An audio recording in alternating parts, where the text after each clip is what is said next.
Assalamualaikum warahmatullahi wabarakatuh.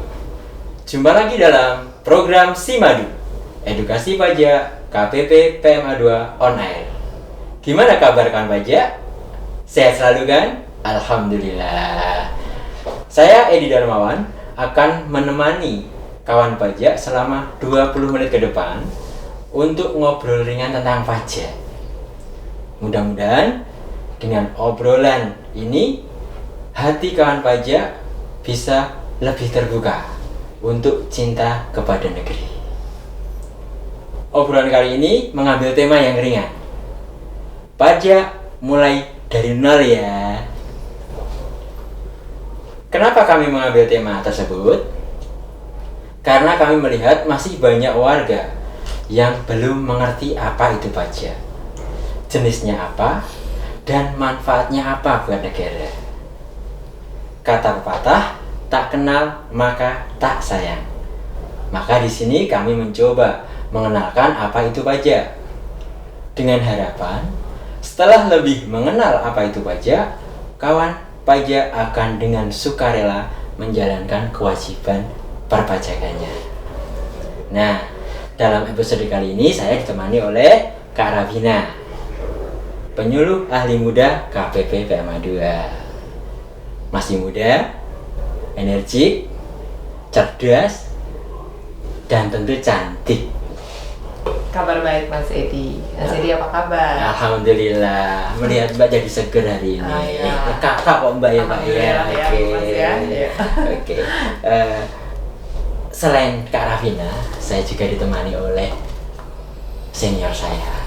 Beliau adalah Pak Doni Himawan, ya kan? Jumpa lagi kawan pajak Simadu. Bagaimana? On Air. Beliau adalah penyuluh madya, ahli madya PMA 2, ya kan? Ganteng, pinter, penampilannya cool, nggak macam-macam, ya kan? Dan sederhana, ya Pak Doni ya. Sehat-sehat Pak Doni, kabar baik Pak Doni? Alhamdulillah. Oke, alhamdulillah. Langsung saja nih. Pertama pada yang cantik dulu ya Pak ya, kepada Kak Ravina. Kan banyak orang yang belum paham definisi pajak, atau istilahnya masih dikit-dikit tahu tentang pajak. Jadi seperti tadi, tak kenal maka tak sayang. Nah, mohon pencerahannya kepada Kak Ravina untuk menjelaskan apa definisi pajak, kemudian sedikit jenis pajak yang ada di Indonesia. Monggo. Oke, mungkin kita balik lagi dulu ke definisi tadi ya, Iya, definisi pajak ya Mas Edi ya. Sebenarnya bagaimana menimbulkan warga ini yang punya kewajiban perpajakan, kita harus tahu dulu nih definisinya buat apa sih pajak Iya, itu sebenarnya. Jadi mereka harus bisa merasai apa yang dilakukan dan apa yang didapat, seperti itu ya. Betul. Definisi dasarnya nih, kontribusi kepada negara yang dapat dipaksakan berdasarkan undang-undang yang mendapatkan kontraprestasi secara tidak langsung untuk membiayai penyelenggaraan negara dan pembiayaan pengeluaran umum pemerintah, seperti itu gitu ya. Jadi apa jenis-jenis pajak itu? Nah, jenis pajak itu ada pajak pusat, ada pajak daerah, ya. Pajak pusat itu apa aja, pajak daerah itu apa aja, kenapa dipusatkan, kenapa ditaruh di daerah. Jadi kalau dipusatkan itu jenisnya ada PPH, PPN, PBB, P3 gitu ya. Lalu untuk daerah, pajak restoran, pajak kendaraan bermotor, seperti itu kan otorita daerah. Seperti itu kira-kira secara secara umumnya gitu Mas Edi. Dapat disimpulkan gini ya Pak ya, misalnya ini sekadar menyimpulkan, kalau salah dikoreksi, dicentang ya Pak ya. Jadi kalau pajak itu istilahnya dari rakyat untuk rakyat. Ya. Iya. Semua digunakan untuk kemakmuran rakyat. Betul. Cuma pengelolaannya di masing-masing, ada dibagi dua tadi ya. Dikelola oleh pemerintah pusat, ya wujudnya PPH sama PPN dan lain-lain yang intinya masuk ke DJP, Direktorat Jenderal Pajak. Kemudian ada juga yang di daerah, ada provinsi atau kabupaten, gitu ya Bu ya. Oke. Jadi dari definisi tadi udah terlihat jelas kalau pajak itu kegunaannya, akhir gunanya adalah untuk rakyat, kembali untuk penyelenggaraan negara. pemerintah. sudah cukup gamblang dari definisi pajak. Jadi mungkin dari warga yang tadi tidak tahu apa itu pajak, yang tujuannya sangat mulia untuk kemakmuran rakyat. Betul, Mas. Agar lebih merasuk di hati kan pajak, Pak. Untuk Pak Doni, ya. Mohon untuk diberi sedikit gambaran apa itu fungsi pajak. Nah, tadi kan sudah masalah definisi sama jenisnya. Biar rakyat tahu fungsinya untuk apa, gitu, Pak. Baik, pertanyaan yang bagus ya.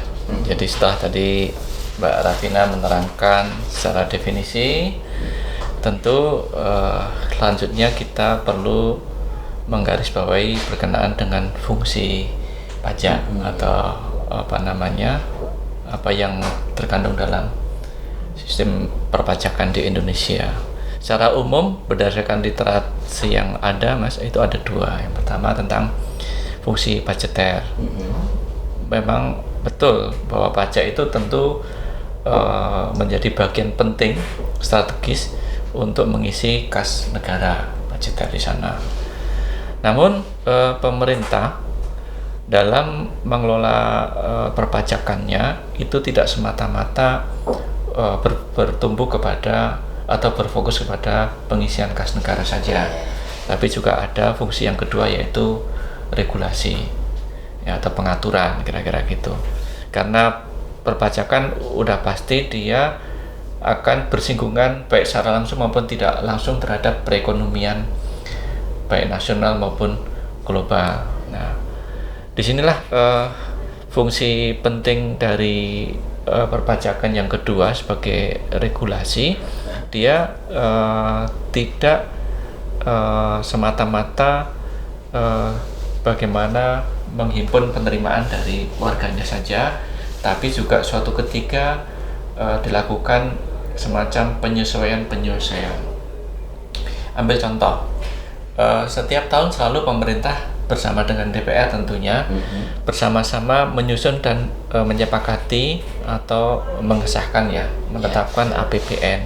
Biasanya setiap tanggal 16 Agustus ada pidato kenegaraan Pak Presiden ya di hadapan sidang ya, kemudian di sana dibacakan garis-garis umum tentang situasi tahun yang akan datang, berarti nanti 2023. Di sana mengawali tahun tentu dengan APBN yang baru ya. Meskipun sudah ditetapkan di sebelum tahun itu berjalan, sangat dimungkinkan dalam perkembangannya terjadi dinamika karena setiap APBN selalu disusun berdasarkan asumsi ya. Dengan asumsi itu ditemukanlah angka-angka di APBN itu. Nah, dalam perjalanannya ada dinamika, misalnya di tahun ini ya ada harga komoditas ternyata sekian, berbeda dengan asumsi. Harga minyak ternyata berbeda dengan asumsi. Nilai tukar rupiah ternyata beda lagi dengan fluktuatif dan semacamnya. Ini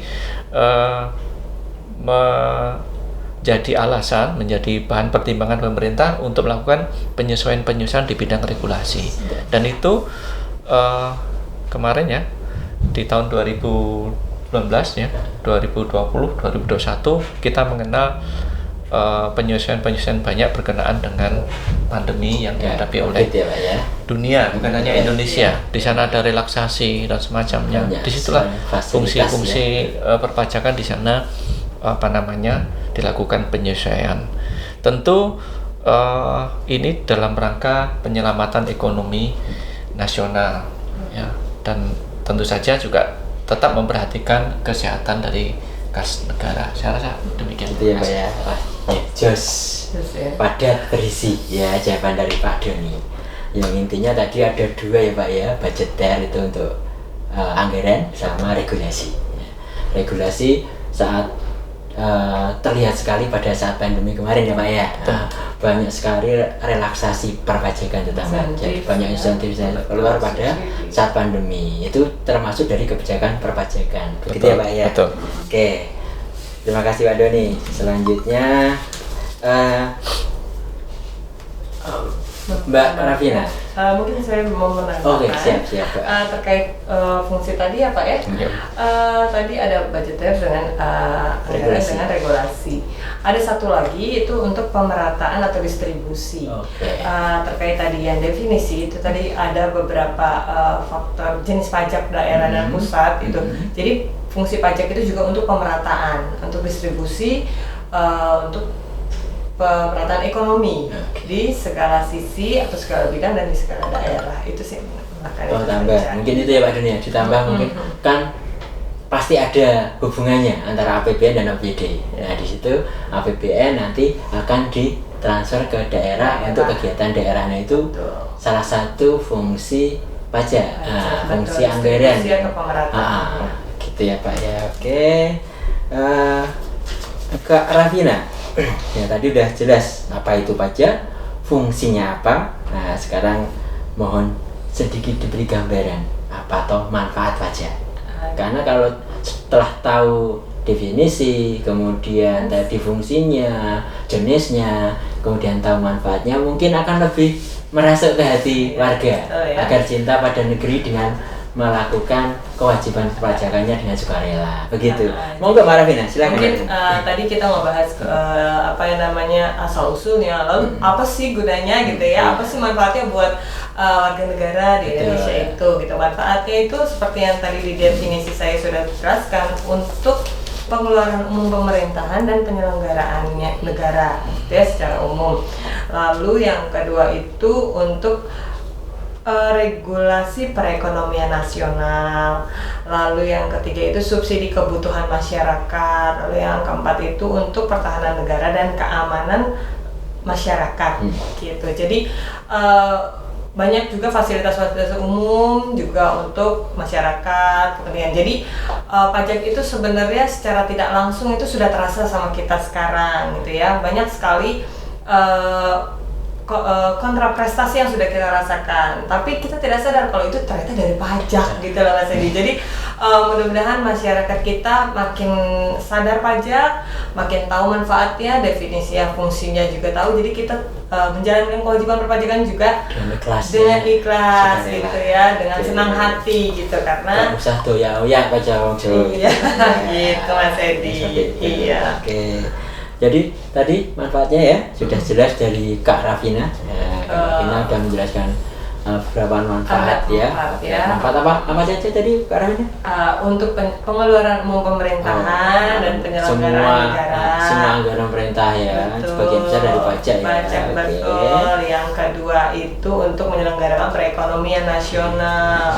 Lalu subsidi kebutuhan masyarakat. Catat itu warga. Jadi ya, banyak subsidi itu awal asal usulnya ini dari pajak.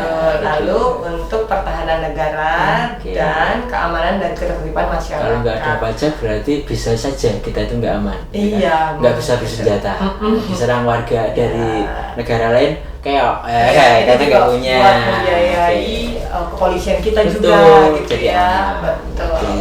Oke. Terima kasih Kak Rafina penjelasannya. Mudah-mudahan bisa diterima oleh warga negara dan mengakui manfaat akan pajak. Seperti kawan pajak ketahui ya, 70% lebih ya, dari APBN di tempat kita di Indonesia itu berasal dari pajak. Pak Doni, mohon diberi pencerahan kepada warga. Contoh nyata manfaat pajak yang sudah bisa diterima oleh warga.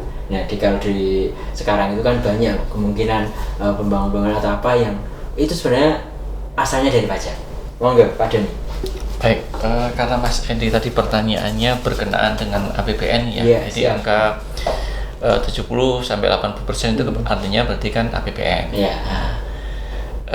Terus terang tadi sudah disampaikan sama Mbak Rafina ya, bahwa kita bukan hanya punya rezim APBN, juga ada APBD di daerah ya. Di beberapa daerah itu APBD dominasinya juga alokasinya dari pusat. PAD-nya ada yang di bawah 50% ya, mungkin berkisar 30-an%, yang 70%-nya adalah bagi hasil dari pusat ya. Kemudian Tadi juga sudah saya sampaikan ya, beberapa waktu yang lalu, hari ini juga mungkin masih ya, bagaimana pemerintah menangani pandemi selama 2 tahun terakhir ini ya, itu berapa ratus triliun ya ke sana. Jadi ada alokasi anggaran dari APBN ya, yang sifatnya sudah masuk kas negara, ya uang pajak nih, kemudian dikembalikan langsung kepada kemaslahatan umum, kira-kira seperti dalam bentuk vaksin, dalam bentuk subsidi dan semacamnya. Dan ada juga yang berbentuk potensi penerimaan, ya contohnya beberapa tenaga medis ya, atau mereka yang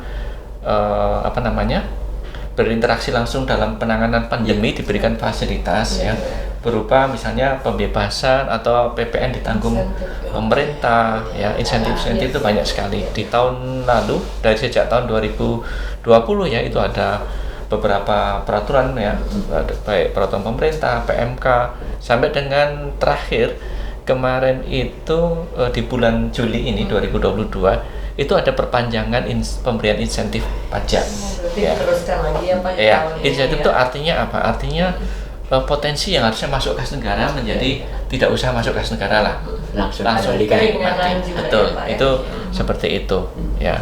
Mungkin kalau kawan pajak itu sebagai karyawan ya di perusahaan ya, dulu ada insentif pasal 21 berupa penghasilan sampai dengan 200 juta, itu PPh 21-nya ditanggung oleh pemerintah. Artinya apa? Artinya dia penghasilannya penuh diterima, betul. Ya. Kalau itu sudah dicabut, maka otomatis ya dipotong lagi, masuk kas negara lagi. Kalau bablas ya, keterusan nanti kas negara juga tidak ada yang bisa terisi. Menambahkan Pak, itu kan PPh 21 ya terkait dengan yang berhubungan dengan pandemi ya Pak ya, untuk yang kegiatan-kegiatan yang berhubungan pandemi saja. Betul. Nggak seluruh karyawan juga. Oh betul. Jadi hanya sektor-sektor tertentu saja. Tentu pemerintah berpandangan kepada spesifik ya, bahwa beberapa kali pemerintah bukan hanya melakukan penyesuaian terhadap pengetatan ya, PPKM ya. PPKM itu kan dilakukan setiap 2 pekan ya. Nah, di regulasi perpajakan juga kira-kira inline ya, sama, bahwa ketika suatu insentif akan diperpanjang, maka akan dilihat lagi siapa yang sudah mulai pulih, siapa yang belum masih pulih ya, sehingga ketika PMK kelanjutan atau perpanjangan dari penerapan insentif itu dengan betul-betul melihat kalau sudah pulih nggak lagi ditolong dong, yang belum pulih, belum bangkit masih perlu dibela oleh pemerintah. Itu kan dari segi tadi ya Pak ya, subsidi atau pajak ya. Mungkin bisa lebih memberi gambaran yang lebih luas Pak, mungkin masalah kependidikan itu ada apa, kemudian pembangunan seperti apa yang sudah bisa dinikmati warga sekarang Pak. Ya tentu kita mengenal ada subsidi pupuk ya, kemudian pertanian ya Pak ya. Bos ya Pak. Kenapa? Bos juga. Subsidi BBM yang ramai kemarin. Kalau tidak disubsidikan ini ya, Pak ya. Konon Pertalite itu di luar negeri harganya di atas 20 atau bahkan 30 ribu per liter ya. Itu berarti fungsi regulasi tadi Pak ya. Betul. Itu sampai sekarang masih ya. Karena memang salah satu peran dari perpajakan atau negara adalah dia harus bisa menstimulus atau membuat kestabilan dari perekonomian nasional tentunya ya. Ketika ekonomi lagi lesu, pemerintah harus tampil, harus hadir untuk bagaimana ekonomi ini bisa bangkit dan jalan kembali. Dan pemerintah bisa hadir kalau ada dana ya kan Pak? Tentu. Nah, dana awalnya dari pajak ya. Itu loh banyak sekali. Nah tadi kan itu baru dari beberapa sektor ya Pak. Kalau masih banyak misalnya ke kampung-kampung itu, sekarang kan ada yang namanya vaksin gratis yang bukan vaksin COVID ya Pak ya. Sampai ke balita itu kan ada. Kemudian ada tambahan makanan, kemudian ada PKH, itu juga termasuk itu ya Pak ya. Ya pada intinya perpajakan ini penting untuk keberlangsungan kehidupan berbangsa dan negara. Dan ketika kita nanti suatu ketika mudah-mudahan ya kondisi perekonomian mulai normal, membaik dan semacamnya, kas kita juga sehat, maka tentu kemakmuran, kesejahteraan pasti meningkat. Ya. Oke. Setuju. Itu ya Pak ya. Kak, Mbak Bu. ternyata sangat besar peranan pajak buat negara kita. Dari APBN yang ada 70% dari pajak. Kemudian dari APBN itu disalurkan. Bagaimana kalau misalnya tidak ada pajak, oleh negara kita, ya karena tidak bisa membiayai untuk kemakmuran rakyat. Jadi dari situ, yuk buka hati kita untuk cinta pada negeri dengan melaksanakan kewajiban perpajakannya. Harapan kami seperti itu. Kemudian istilahnya kita harus banyak belajar tentang pajak supaya bisa menerima dengan ikhlas tentang pajak. DJP kuat, Indonesia maju. Terima kasih Pak Doni, Mbak Rafina, Kak Rafina, mohon maaf ya. Mudah-mudahan selalu dalam lindungannya dan selalu sehat walafiat untuk bisa tampil di podcast selanjutnya. Begitu ya Pak. Demikianlah Sobat Pajak edisi Simadu kali ini. Sampai jumpa di episode Simadu selanjutnya. Jangan lupa like and subscribe YouTube kami dan ikuti terus Simadu dari PMA 2. Terima kasih. Assalamualaikum warahmatullahi wabarakatuh.